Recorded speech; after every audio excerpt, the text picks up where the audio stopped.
সুপ্রিয় দর্শক, স্বাগত জানাচ্ছি।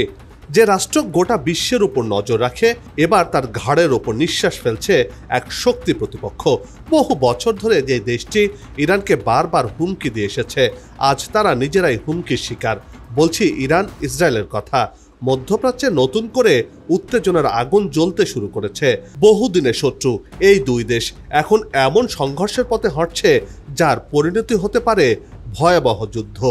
যদিও এতদিন এই উত্তেজনা কূটনৈতিক ও প্রক্সি বা ছায়াযুদ্ধের পর্যায়ে সীমাবদ্ধ ছিল, তবে সাম্প্রতিক ঘটনা প্রবাহ ও কৌশলগত ইঙ্গিত বলছে প্রকৃত যুদ্ধের দিন হয়তো আর খুব দূরে নয়, আর ইরানের হামলার মাধ্যমে সেই যুদ্ধ শুরু হতে পারে। প্রশ্ন হচ্ছে, ইরানে হামলা চালানো সহজ নাকি কঠিন? কি বলছে ইসরায়েল আর যুক্তরাষ্ট্র? এবার কি ইরান ইসরায়েলে হামলা করবেই করবে? আর করলে কতটা সফল হবে? এতে ইসরায়েলের কি হবে? এসব খবরের আদ্যপান্ত নিয়ে সাজিয়েছি এবারের পর্ব। বিস্তারিত জানতে পুরো ভিডিওটি দেখুন। দর্শক চলুন চলে যাই মূল ভিডিওতে।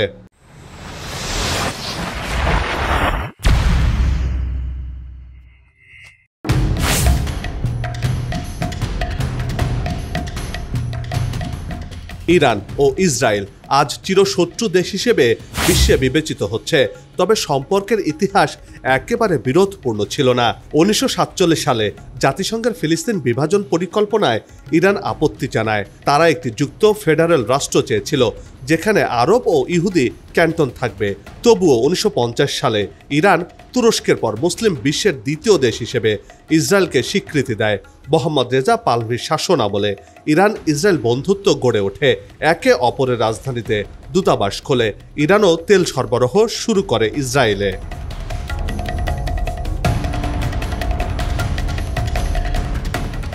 তবে বিপত্তি ঘটে 1979 সালে।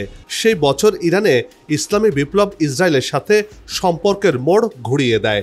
খোমেনি নেতৃত্বাধীন ইসলামী প্রজাতন্ত্র ইসরায়েলের সাথে সম্পর্ক ছিন্ন করে, সেই সাথে দূতাবাসকে ফিলিস্তিনি দূতাবাসে রূপান্তর করে এবং ইসরায়েলকে অবৈধ রাষ্ট্র হিসেবে ঘোষণা করে। আর এতেই বিরোধ বেঁধে যায় দুই দেশের মধ্যে। এরপর থেকেই ইরান ইসরায়েলের মধ্যে দ্বন্দ্ব চরম পর্যায়ে পৌঁছায়। বিশেষ করে সাম্প্রতিক বছরগুলোতে উত্তেজনার পারদ যেন সর্বোচ্চ পর্যায়ে পৌঁছে গেছে।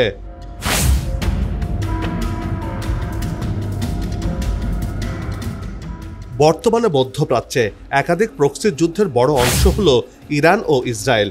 ইরান হামাস, হিজবুল্লাহ সহ বিভিন্ন গোষ্ঠীকে সমর্থন দিয়ে থাকে।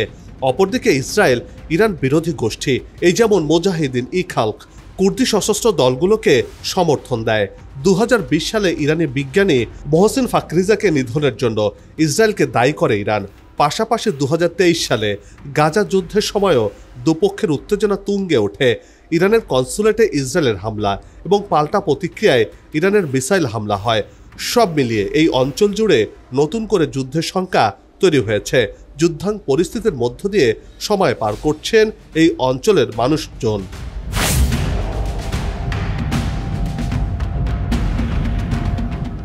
যুক্তরাষ্ট্র ভিত্তিক সংবাদ মাধ্যম নিউজ উইক প্রকাশিত এক প্রতিবেদনে জানানো হয়, ইরান সম্প্রতি চীন থেকে কয়েক হাজার টন ক্ষেপণাস্ত্র তৈরির উপাদান আমদানি করেছে। এই উপাদান দিয়ে প্রায় 800টি ব্যালিস্টিক ক্ষেপণাস্ত্র তৈরি করা সম্ভব। বিষয়টি শুধু ইরানের নিজস্ব সামরিক প্রস্তুতির কথাই বলে না, বরং আশঙ্কা তৈরি হচ্ছে এসব জ্বালানির একটি অংশ হুতি, হিজবুল্লাহ কিংবা ইরাক, সিরিয়ায় শিয়া গোষ্ঠীগুলোর মতো মিত্রদের কাছে পাঠানো হতে পারে।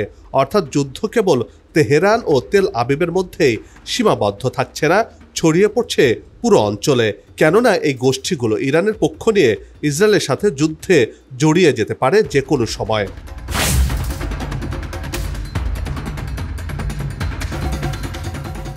ইসরায়েল বহুদিন ধরে বলে আসছে তারা ইরানের পারমাণবিক স্থাপনায় হামলা চালাতে প্রস্তুত।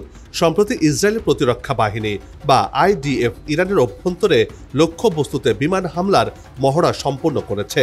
প্রধানমন্ত্রী বেনিয়ামিন নেতানিয়াহু সরাসরি ঘোষণা দিয়েছেন, ইরানকে ইউরেনিয়াম সমৃদ্ধকরণ থেকে বিরত রাখা এখন জাতীয় নিরাপত্তার প্রশ্ন। রাজনৈতিক বিশ্লেষকদের মতে নেতানিয়াহু দেশজ রাজনৈতিক সংকট ও গাজায় সামরিক ব্যর্থতা থেকে দৃষ্টি সরাতে ইরানের বিরুদ্ধে এই আগ্রাসী অবস্থান নিচ্ছেন। জনমত, রাজনৈতিক ঐক্য এবং সামরিক শক্তির পুনঃপ্রতিষ্ঠার জন্য যুদ্ধ একটি কার্যকর হাতিয়ার হতে পারে বলেই মনে করছেন ইসরায়েলের রাজনৈতিক বিশ্লেষকরা।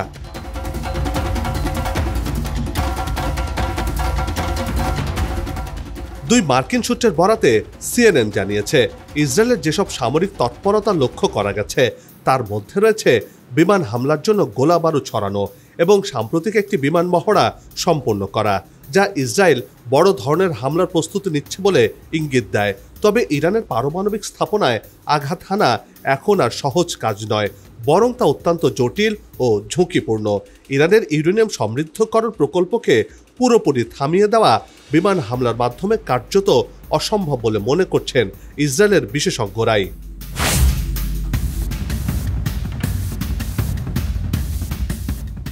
সম্প্রতি সিরিয়া থেকে ইসরায়েলের দিকে ক্ষেপণাস্ত্র নিক্ষেপের ঘটনায় পাল্টা বিমান হামলা চালায় তেল আবিব। একই সময়ে হুতি বিদ্রোহীরা ইয়েমেন থেকে তেল আবিবকে লক্ষ্য করে ব্যালিস্টিক ক্ষেপণাস্ত্র নিক্ষেপ করে।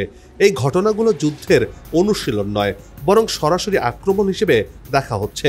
এই পাল্টাপাল্টি হামলা প্রতিক্রিয়া জানিয়ে দেয় যুদ্ধ এখন আর কল্পনা বা আশঙ্কার বিষয় নয়, বর্তমানে শুরু হয়ে গেছে ছায়া যুদ্ধ, যা বড় সংঘাতের রূপ নিতে সময় লাগবে না বলে মনে করছেন বিশ্লেষকরা।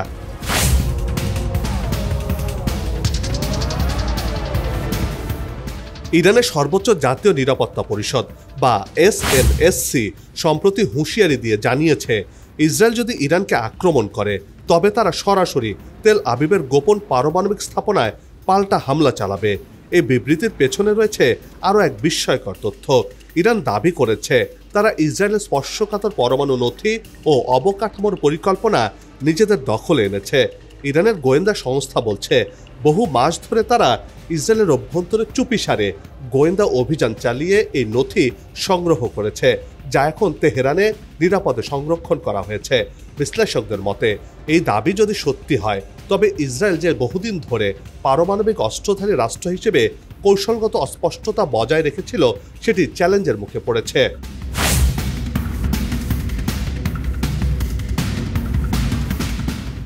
সবচেয়ে বিস্ময়কর ও কূটনৈতিকভাবে বিস্ফোরক ঘটনা হলো, ইরান দাবি করছে আন্তর্জাতিক পরমাণু শক্তি সংস্থা বা IAEA বহু বছর ধরে ইরানের গোপন পারমাণবিক তথ্য ইসরায়েলের কাছে পাচার করেছে। ইরানের গোয়েন্দা মন্ত্রণালয় সম্প্রতি ইসরায়েলি গোয়েন্দা সংস্থার কাছ থেকে উদ্ধার করেছে এমন সব নথি। এমন অভিযোগ শুধু IAEA এর গ্রহণযোগ্যতায় প্রশ্নবিদ্ধ করছে না, বরং মধ্যপ্রাচ্যে আন্তর্জাতিক তদারকি সংস্থার ভবিষ্যৎ অবস্থানকে আরও সংকটাপন্ন করে তুলেছে। যদি এই অভিযোগ সত্য হয় তবে এটি আন্তর্জাতিক পরমাণু নিয়ন্ত্রণ ব্যবস্থার উপর সাধারণ রাষ্ট্রগুলোর আস্থা চূড়ান্তভাবে হারিয়ে ফেলতে পারে।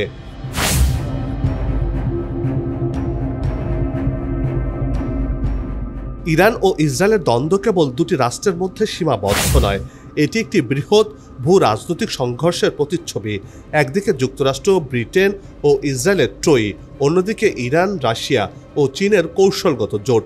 এই সংঘর্ষে যোগ হয়েছে হুতি, হিজবুল্লাহ, হামাস সহ আরও আঞ্চলিক প্রতিরোধ যোদ্ধা গোষ্ঠী। যুদ্ধ শুরু হলে তা কেবল মধ্যপ্রাচ্য নয়, বিশ্বজুড়ে জ্বালানি সরবরাহ, বাণিজ্যিক রুট ও আন্তর্জাতিক কূটনীতির ভারসাম্যকে হুমকির মুখে ফেলতে পারে বলে মনে করা হচ্ছে।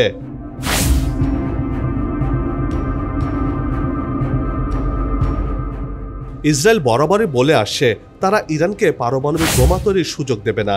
অন্যদিকে ইরান দাবি করছে তাদের কর্মসূচি শান্তিপূর্ণ। এমন আলোচনার মধ্যেই ইরানের পরমাণু ইস্যু নিয়ে যুক্তরাষ্ট্রের সাথে বৈঠক শুরু। কিন্তু সাম্প্রতিক সময়ে যুক্তরাষ্ট্র ইরান আলোচনার অচল অবস্থা, গাজার যুদ্ধ এবং ইরানের সামরিক দুর্বলতা, এই সব কিছুর প্রেক্ষাপটে ইসরায়েল হয়তো এখন আক্রমণের সুযোগ দেখছে। প্রশ্ন হচ্ছে, ইসরায়েল সত্যি কি হামলা চালাবে? আর চালালে তাতে মধ্যপ্রাচ্যে নতুন যুদ্ধের আগুন জ্বলবে। এতে করে বিশ্ব পরিস্থিতি কোন দিকে যাবে তা নিয়ে শঙ্কা তৈরি হয়েছে।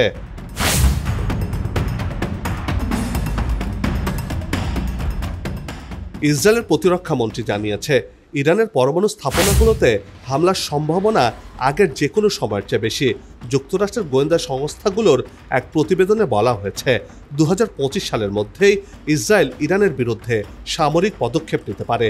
তবে ইসরায়েল এই হামলা কতটা কার্যকরভাবে চালাতে পারবে তা নিয়ে প্রশ্ন রয়েছে, কারণ ইরানের অধিকাংশ পারমাণবিক স্থাপনায় পাহাড়ি অঞ্চলে গভীরভাবে ভূগর্ভস্থ ও সুরক্ষিত।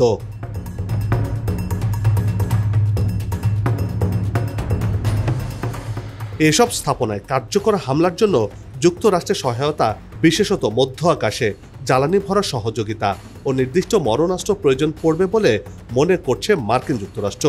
আর এসব বিষয়গুলো ইসরায়েল একা সামাল দিতে পারবে না বলেই মনে করছে যুক্তরাষ্ট্র। দেশটির প্রেসিডেন্ট ডোনাল্ড ট্রাম্প বলেছেন, ইরানের সাথে চুক্তি করতে চায় তার দেশ, তবে ইরানকে কোনোভাবেই পরমাণু অস্ত্র সংগ্রহ করতে দেয়া হবে না। আর তেহরান চুক্তি না করলে ইরানের বিরুদ্ধে যুদ্ধের নেতৃত্ব দেবেন মিস্টার ট্রাম্প, এমন ঘোষণা দিয়েছেন তিনি।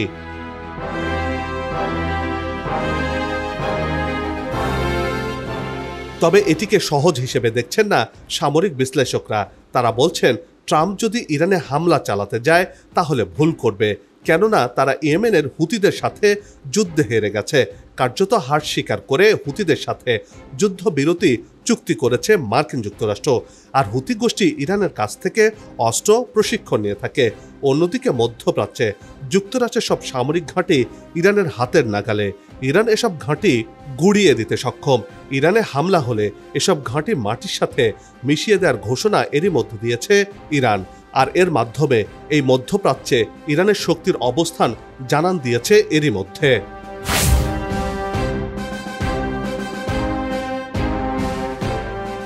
বর্তমান বিশ্বের যুদ্ধক্ষেত্রে কেবল অস্ত্র নয়, তথ্য এক ভয়ানক হাতিয়ার। তাই এমন পরিস্থিতি শুধু মধ্যপ্রাচ্যের আঞ্চলিক ব্যাপার নয়, বরং বৈশ্বিক নিরাপত্তার জন্য এক অশনি সংকেত। বিশ্ব এখন ইসরায়েল ও ইরানের দিকে তাকিয়ে। দুই পক্ষই এখন নিজেদের অবস্থানে অনড় এবং উভয়ই সামরিক প্রস্তুতির চূড়ান্ত স্তরে পৌঁছে গেছে, যাকে আগুন নিয়ে খেলার সাথে তুলনা করছেন বিশ্লেষকরা। এমন পরিস্থিতিতে শান্তির জন্য প্রয়োজন আন্তর্জাতিক শক্তিধর রাষ্ট্র ও সংস্থাগুলোর দৃঢ় রাজনৈতিক পদক্ষেপ। না হলে শুধু গাজা, লেবানন বা সিরিয়া নয়, পুরো মধ্যপ্রাচ্যেই এক ভয়াবহ যুদ্ধের ময়দানে পরিণত হবে, যার প্রভাব ছড়িয়ে পড়বে বিশ্ব অর্থনীতি ও নিরাপত্তার প্রতিটি প্রান্তে। এর মাধ্যমে বিশ্বে অর্থনৈতিক মন্দা, এমনকি দুর্ভিক্ষও দেখা দিতে পারে বলে মনে করছেন বিশ্লেষকরা।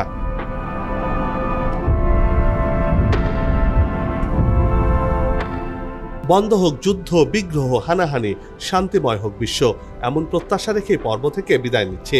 তবে যাবার আগে সে একই অনুরোধ, যেখানে সেখানে ময়লা আবর্জনা ফেলবেন না, পরিবেশের ক্ষতি করবেন না, অযথা হর্ন বাজাবেন না।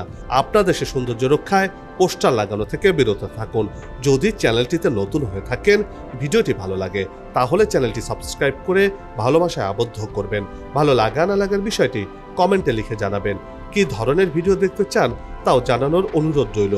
আগামীতে আবারও হাজির হব নতুন কোনো খবরের বিশ্লেষণ নিয়ে। নিজে ভালো থাকুন, দেশকে ভালো রাখুন, আর আমাদের সাথেই থাকুন। ধন্যবাদ।